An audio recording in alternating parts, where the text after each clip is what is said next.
As Jesus came down from the mountain with Peter, James, John, and approached the other disciple, they saw a large crowd around them and the scribes arguing with them. Immediately on seeing him, the whole crowd was utterly amazed. They ran up to him and greeted him. He asked them, "What are you arguing about with them?" Someone from the crowd answered him, "Teacher, I have brought to you my son possessed by a mute spirit. Whatever it seizes him, it throws him down. He foams at the mouth, grinds his teeth, and becomes rigid. I asked your disciples to drive it out, but they were unable to do so."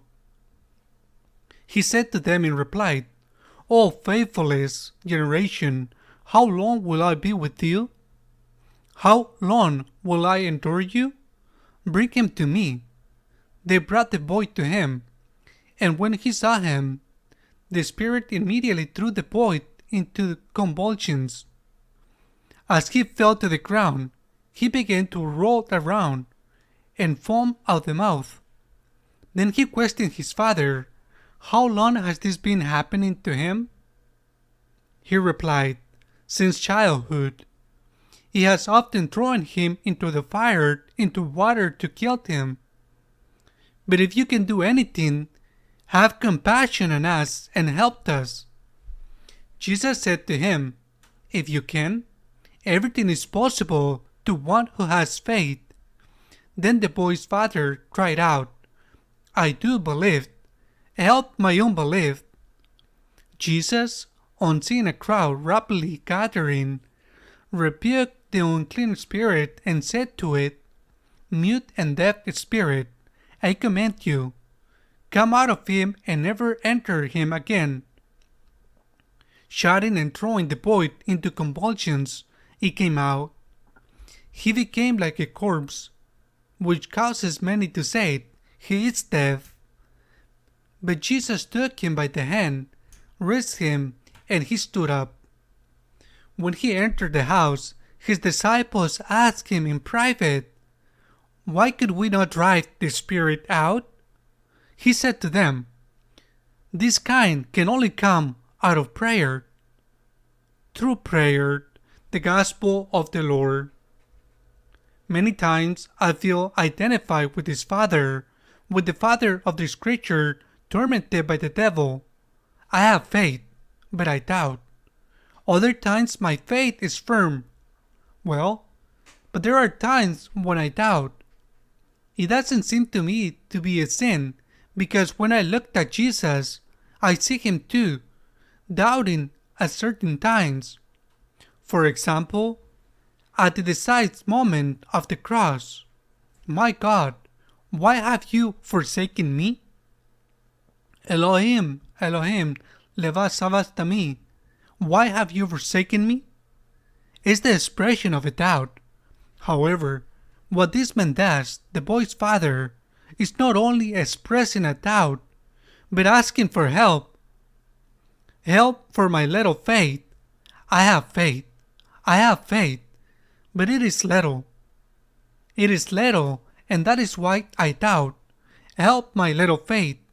I need your help, Lord, to believe. I want to believe. I want to believe. Help my little faith." Maybe someone may think, "I still have a little faith, some of my childhood faith." A remnant of the faith you had, a pinch of that faith that your parents or grandparents passed it on to you. Over that, the Lord can build a building. It is enough that you wish it. It is enough that you ask for it. "Lord, help my little faith." When do I need that? We need it precisely when our faith is being put to the test. Our faith is put to the test every time something goes wrong in our lives, and we don't understand why God allows it. We suffer evil double. The evil in this case, the illness of a child, the evil. We also suffer with that terrible doubt that leads us to suspect about the existence of God or about God's love. Why does God allow this? And those strengthens we should have to face it with evil, whichever it is, illness, family crisis, lack of work, ecclesial-social problems. Those strengthens are diminished. Sometimes they even disappear because we don't lean on the one who should be our firm ground, our rock.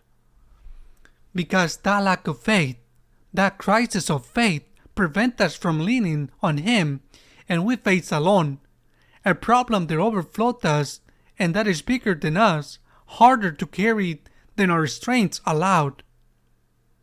That is the devil's trick. He takes you away from the sources so that you remain alone and die of thirst. You moved away from Christ because you doubt, and then you fall crushed by the problems.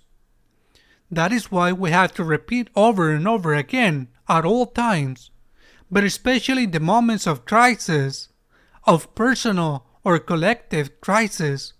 Lord, increase my faith. Increase my faith. I doubt. I have faith, but it is too little.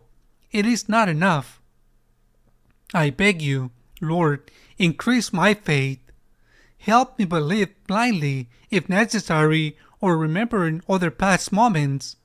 Help me, Lord, to believe that you exist, that you love me, that what is happening is also foreseen by you. Help me, Lord, to believe that you have not abandoned me. Help me, Lord, to believe in your divine providence. Lord, help me to trust in you, to abandon myself in you. Throw myself into your arms as if I were throwing myself into the void, but knowing that you will be there to welcome me with your loving arms.